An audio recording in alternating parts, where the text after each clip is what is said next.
વડોદરામાં Kapurai police station હદ વિસ્તારમાં એસએમસીના દરોડામાં 51 લાખથી વધુનો મુદ્દામાલ જપ્ત કરવામાં આવ્યો છે, જ્યારે 4 આરોપીઓને વોન્ટેડ જાહેર કરવામાં આવ્યા છે।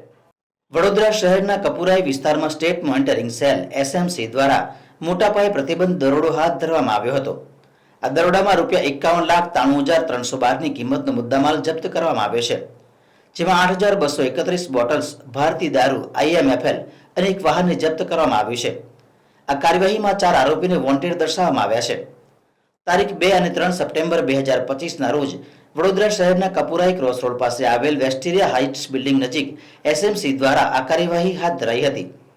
કપુરાઈ પોલીસ સ્ટેશન અધિકાર ક્ષેત્રમાં આવેલા કેસમાં પોલીસે ₹44,93,312 ની કિંમતની 8,231 IMFL બોટલ્સ અને ₹7 લાખની કિંમતનો એક ઇન્ટ્રા પિકઅપ વાહન જપ્ત કર્યું છે। આ કેસમાં 4 વ્યક્તિઓને વોન્ટેડ જાહેર કરવામાં આવી છે। આ કેસમાં હજુ સુધી કોઈ આરોપીની ધરપકડ કરવામાં આવી નથી અને આરોપીને પોલીસને સોંપવામાં આવ્યા નથી। આ દરોડાનું નેતૃત્વ એસએમસીના police sub inspector PSI RG Vasava દ્વારા કરવામાં આવ્યું હતું।